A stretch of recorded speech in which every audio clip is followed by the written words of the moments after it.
Alasan sebenarnya suami robohkan rumah usai pergoki istri selingkuh di ruang tamu.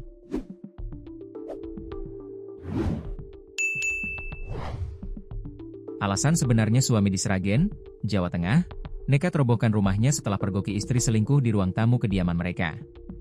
Makin sakitnya lagi setelah suami yang diketahui bernama Warseno itu mengetahui laki-laki yang bermesraan dengan istrinya. Satu di antara yang menguatkan niatnya merobohkan rumah yakni setelah Warseno mendapat persetujuan dari anak sematawayangnya. Tak hanya merobohkan rumah, yang ditempatinya bersama istri dan anaknya selama 18 tahun itu, Warseno juga menceraikan sang istri. Saat ini, perceraian masih diproses di Pengadilan Agama Kabupaten Sragen.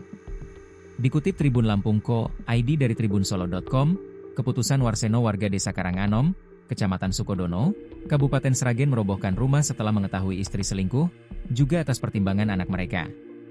Selain merobohkan rumah, Warseno dengan tekad yang sudah bulat, juga langsung menceraikan istrinya. Di mana, Warseno dan istrinya, P selama menikah dikaruniai satu putra D, yang kini masih duduk di bangku kelas 3 SMA.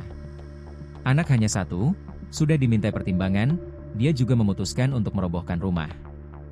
Tidak hanya keinginan saya sendiri, waktu saya memutuskan cerai, juga pertimbangan dia, kata Warseno kepada tribunsolo.com, Jumat, 31 Oktober 2025.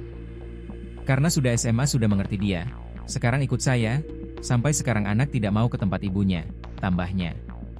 Setelah rumah dirobohkan, Warseno kembali tinggal bersama orang tuanya.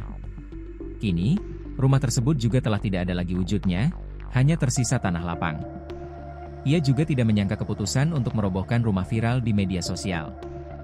Awalnya, niat Warseno merobohkan rumah hanya diam-diam saja. Namun, karena rumahnya berada di tepi jalan, maka apa yang ia lakukan menarik perhatian warga. Terlebih lagi, rumah tersebut dirobohkan dengan menggunakan alat berat behoe.